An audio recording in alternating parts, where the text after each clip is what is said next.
حضرت مولانا مفتی توفیق احمد مصباحی صاحب قبلہ کا خطاب آپ سے بات کر رہے تھے. حضرات چند دیر یہ پروگرام اور چلے گا اور آپ نے یہ کے بعد دیگر خطباء کو سماعت کرنا ہے. اس وقت ہمارے اور آپ کے درمیان آل انڈیا تنظیم علماء اسلام کے چیئرمین امیر شریعت فقیہ اثر حضرت علامہ مفتی اشفاق القادری صاحب قبلہ تشریف فرما ہے. میں بڑے ادب سے ان کی بارگاہ میں گزارش کروں گا حضرت تشریف لائے.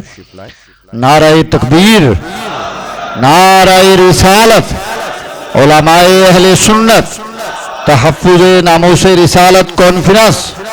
نعرہ تکبیر، نعرہ رسالت. معزز علماء کرام، حاضرین بازم، السلام علیکم ورحمۃ اللہ تعالی وبرکاتہ. الحمد للہ وکفا وسلام علی عبادہ الذین اصطفیٰ، اما بعد فاعوذ باللہ من الشیطان الرجیم، بسم اللہ الرحمن الرحیم. محمد رسول اللہ، صدق اللہ مولانا العظیم. تحفظ ناموس رسالت و امن عالم کانفرنس کے اس پروگرام میں ہم آپ جلوگر ہیں. علماء کرام کی یہ کے بعد دیگر آپ گفتگو سماعت کر رہے ہیں. پیر طریقت برادر گرامی قدر حضرت سید جاوید علی میاں صاحب قبلہ نقشبندی اور باہر سے تشریف لائے ہوئے ہمارے معزز مہمان شیخ اشرف آفندی فرام جرمنی، ان حضرات سے بھی آپ سماعت کریں گے. اور میرے بعد ابھی فاضل معقول و منقول حضرت علامہ مقبول صاحب مصباحی کا بھی خطاب آپ سماعت کریں گے. درشی پڑھیں اللہم صلی علی سیدنا مولانا محمد معدن الجود والکرم وآلہ الکرام اجمعین. چونکہ وقت ہمیں اجازت نہیں دیتا، حال کی کچھ پابندیاں ہوتی ہیں،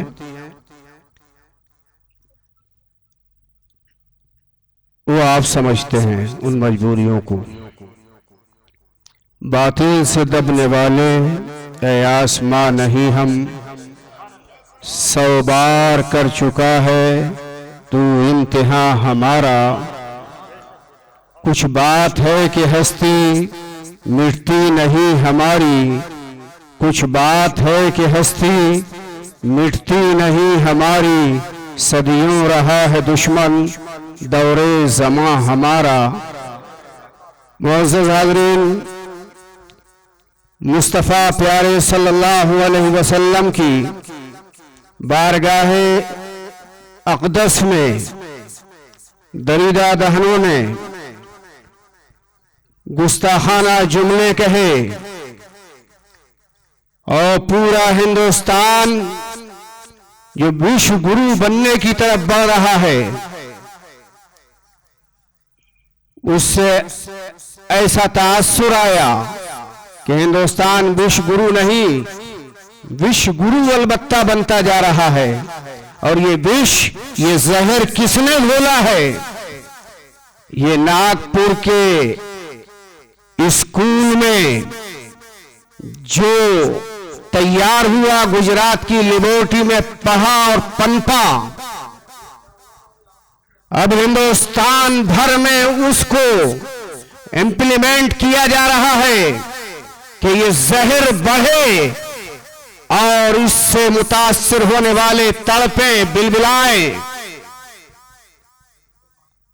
مسلمانوں کی مسجد چھین لی گئی. ہندوستان میں قانون اس دن اپنی موت مر گیا تھا جس دن سپریم کورٹ کے جج کہہ رہے تھے کہ کہیں مندر کے اوشیش نہیں ملے، مگر آستھا کی بنیاد پہ ہم مسجد کو مندر میں تبدیل کر رہے ہیں.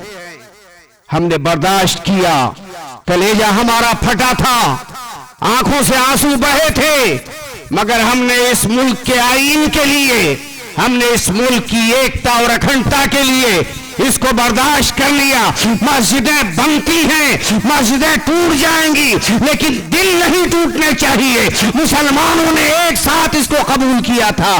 تم نے چند فرضی اور فراڈی عورتوں کو ٹیلی ویژن پہ برقع پہنا کے بٹھا کے اللہ اللہ طلاق کا مدعا اٹھایا اور وہ فرضی عورتیں لا کے کھڑی کی. ہمارے ملک کے ہمدرد وزیر اعظم کہہ رہے تھے کہ مسلم عورتوں سے مجھے بڑی محبت ہے, میں اپنی مسلم بہنوں کا حق دے کے قانون کی شکل میں قانون لا کے انہیں حق دے کے رہوں گا. وہ فرضی اور فراڈی عورتوں کو دکھا کے ہم نے تسلیم کر لیا تم قانون لا رہے ہو.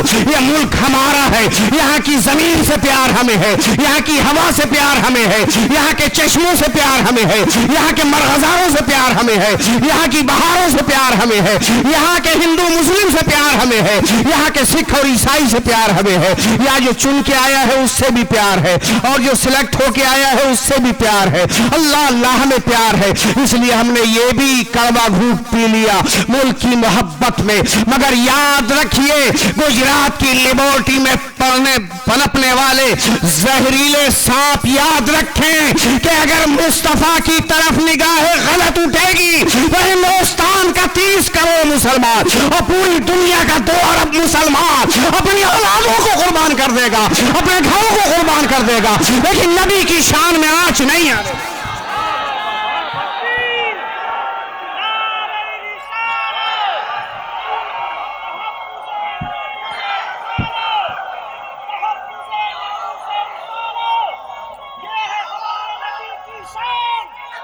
ہم نے مانگا کیا تھا؟ سب کا ساتھ, سب کا وکاس کا سلوگن دینے والی حکومت اگر بہری ہو گئی ہے تو اپنے کان میں تیل ڈال کے میل نکلوا لے, اور اندھی ہو گئی ہے تو آل انڈیا میں اپنا آپریشن کرائے. ہم نے مانگا کیا تھا؟ تم نے مسجد چھین لی, ہم نہیں روئے. تم نے ہمارے جوانوں کا قتل کرایا, لنچنگ کے نام پہ ہم نے صبر کیا کہ ہمارے جوان شہادت کی موت مر کے سیدھے جنت میں گئے. مگر نبی کی ذات پہ, نبی کی شان میں اگر کوئی لفظ بولا گیا تو یاد رکھیے ہم انہی کے نائبین ہیں اور انہی کے وارثین ہیں جنہوں نے نبی کی شان میں فرانس سے ایک جملہ نکلا تھا تو خلیفہ عبدالحمید نے کہا تھا کہ ابھی مسلمانوں کی رگوں کا خون خشک نہیں ہوا ہے, اور جب وہی جملہ لندن سے آیا تھا تب بھی خلیفہ عبدالحمید نے کہا تھا کہ مسلمان فوج ابھی مردہ نہیں ہوئی ہے, اس لیے مکاریاں بند کرو, ڈرامہ بازیاں بند کرو. ہم کہنا چاہیں گے ہم نے اتنا مانگا تھا کہ جو پروفٹ کی بارگاہ میں گستاخی ہوئی ہے اسے جیل ڈال دیا جائے. اس کے علاوہ کوئی اور مطالبہ تو نہیں تھا. اس کو CAA نہ سمجھو, NRC نہ سمجھو, NRP نہ سمجھو. یہ قطرہ قطرہ ایمان بن کے حب رسالت ہماری رگوں میں بہتا ہے تب کہیں جا کے ہم مسلمان کہلاتے ہیں. اس لیے NRC نہ سمجھو, اسے CAA نہ سمجھو, بلکہ ایمان کی تصویر مجسم پر تم نے حملہ کیا ہے تو مسلمان خاموش نہیں رہے گا, انجام چاہے جو ہو. ہمارے اوپر الزام یہ ہے کہ ہم امن بگاڑتے ہیں. پیارے, ایک آدمی 2 آدمیوں کو جیل ڈال دیتے, یہ کیوں لوگ جمع ہوتے؟ تم چاہتے یہ ہو کہ مسلمان میدان میں آئے تو اب میدان سے واپس نہیں جائے گا. چاہے انجام جو ہو, ہندوستان کے کانسٹیٹیوشن کے دائرے میں ہمارے یہ احتجاج اور یہ مطالبات چلتے رہیں گے. ہم ملک کے وزیر اعظم سے پھر گزارش کرتے ہیں کہ ایسے دریدہ دہنہ ہنجاروں کو جیل میں ڈال دو اور ہندوستان کی زمین کو خون سے رنگین ہونے سے بچا لو.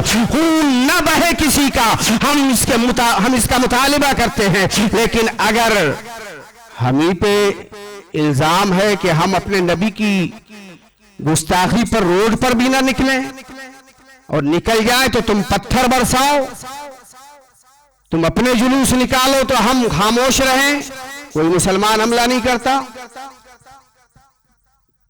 اور اب تو پولیس کی غیر جانبداری بھی مشکوک ہو چکی ہے۔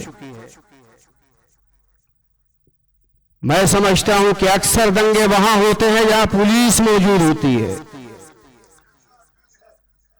جہاں پولیس نہ ہو وہاں ہندو مسلم ذمہ دار مل کر معاملہ نپٹا لیتے ہیں۔ دوسرے تعصب کی انتہا پولیس نے یہ کر دی کہ مسلمانوں کے پرمیشن کینسل یا دیتے نہیں، اور وہ جہاں چاہیں جو چاہیں وہ کر لیں۔ ہمیں اس سے غرض نہیں ہے کون کیا کر رہا ہے، ہمیں یہ کہ رائٹ کی بنیاد پہ، ہمارے حق کی بنیاد پہ ہمیں بھی اپنا احتجاج درج کرانے کا موقع دینا چاہیے جو کانسٹیٹیوشن نے ہمیں دیا ہے۔ وقت کم ہے، میں آخری بات کہہ دوں نوجوانوں، اب مسجدوں میں پیسہ مت لگاؤ، مدرسوں میں پیسہ کم لگاؤ، اب لباس کم بناؤ، اپنے مکانوں میں پیسہ کم لگاؤ، مہنگی گاڑیاں کم خریدو۔ اب تحفظ ناموس رسالت کے کاز کے لیے اگر بھوکا بھی رہنا پڑے تو رہ جاؤ، لیکن اس کے لیے سرمایہ اکٹھا کرو تاکہ ہمارا نوجوان ہمارے نبی کی سیرت کو پڑھ کے اور جان کے زمانے کو نبی کی سیرت کو انٹروڈیوس کراتا ہوا نظر آئے۔ اس کے لیے آپ کالج کھولو، انسٹیٹیوٹ کھولو، اور زمانے کو بتاؤ کہ علم ہمارے گھر سے پیدا ہوتا ہے۔ غرناطہ کی یونیورسٹی نے یورپ کے اندھیروں کو اجالوں میں تبدیل کیا ہے۔ بغداد کی یونیورسٹی نے ہندوستان میں جب کولمبس آیا تھا تو وہ کمپاس جس سے ہندوستان کا فاصلہ ماپا جاتا تھا، وہ کمپاس کسی اور نے نہیں، بغداد کی یونیورسٹیوں نے کولمبس کے ہاتھ میں تھمایا۔ مگر ہماری قوم کیا پیزا کھائے گی، پارٹی کرے گی۔ ہماری قوم سب الٹے کام کرتی ہے۔ نبی نے فرمایا مسجدوں کو زیادہ آراستہ مت کرو، مسجدیں دلہن بنا دی گئیں۔ ارے مسجدوں کی زیب و آرائش کا ایسے تھی نمازیوں سے، اور یہ نمازی آتے نہیں، اور آتے بھی ہیں تو انہیں الحمد پڑھنے کا سلیقہ نہیں۔ اور قرآن کہتا ہے بعض مرتبہ قرآن پڑھنے والا قرآن پڑھتا ہے، مخارج اصلیہ اور تلفظ اور صحت نہیں ہوتی ہے تو قرآن اس پر لعنت کرتا ہے۔ مسجد کی زیب و زینت تو یہ تھی اچھا قرآن پڑھنے والے نمازی آتے، اچھا سجدہ کرنے والے نمازی آتے، اچھی گریہ وزاری کرنے والے نمازی آتے، نہ کہ ٹائل پتھر بڑے بڑے مینار مسجد کی زینت ہے۔ بلا شبہ مسجدیں ہمارے گھروں سے اچھی ہونی چاہیے، لیکن نمازی اور زیادہ اچھے ہونے چاہیے۔ جب اچھے نمازی پیدا کر لو گے تو قسم خدا کی کسی کی ہمت نہیں ہے کہ تمہارے نبی کی بارگاہ میں ایک لفظ بھی گستاخی کا بیان کر سکے۔ عمر کی عدالت، صدیق کی صداقت، عثمان کی سخاوت، علی کی شجاعت، حضرت حسن کی حلم و بردباری، امام حسین کی شہادت، امام اعظم کی فقاہت، غوث کی کرامت، خواجہ کی خواجگی، مجدد الفسانی کی استقامت، امام احمد رضا کا عشق رسالت، حضور تاج الشریعہ کی محبت مصطفیٰ آپ کو مہمیز کر رہی ہے کہ آؤ اپنے نبی سے محبت کرو اور اس شان سے محبت کرو کہ چلو تو نبی کا دیوانہ کہلاؤ، بیٹھو تو نبی کا دیوانہ کہلاؤ، سو جاؤ تو نبی کا دیوانہ کہلاؤ۔ اور ضرورت کب بنو گے کہ سچ بولو گے؟ ضرورت کب بنو گے؟ اپنے رائٹ کو حاصل کرنے کا طریقہ اور سلیقہ معلوم کر لو گے۔ آپ اب ضرورت زمانے کی کب بنو گے؟ جب اتنا علم حاصل کرو گے کہ دوسرے کو اتنا علم حاصل نہ ہو، آپ کو اتنا ہنر ہو کہ دوسرا اس ہنر کے آس پاس بھی نہ بھٹکتا ہو، تب کہیں جا کے آپ عزت اور وقار پا سکتے ہیں۔ اور رہا مصطفیٰ کی عظمت کا سوال، تو وہاں تو حال یہ ہے کہ پوری دنیا اگر مخالف ہو جائے تو رب کی تعریف ہی نبی کی عظمت بڑھانے کے لیے بہت ہے۔ ان دریدہ دہنوں کی گستاخیوں سے ہونے والا کچھ نہیں، مسلمانوں کا دل دکھتا ہے۔ تو انہوں نے فراڈ عورتوں کے برقعے پہنا کے ٹیلی ویژن پہ لا کے کہا کہ ہم مسلم بہنوں سے ہمدردی ہے اس لیے قانون لا رہے ہیں۔ مودی جی اگر ہندوستان میں رہتے ہو اور دل دکھا ہوا درد مند دل رکھتے ہو تو آج 30 کروڑ مسلمانوں کا دل دکھا ہے، 30 کروڑ مسلمانوں کے دلوں پہ محبت کا پھاہا رکھ دو، مرہم کا پھاہا رکھ دو، اور نپور شرما اور جندل کو جیل میں ڈال کے یہ بتا دو کہ ہم ہندوستان کے پردھان منتری ہیں، کسی ایک پارٹی کے پردھان منتری نہیں ہیں۔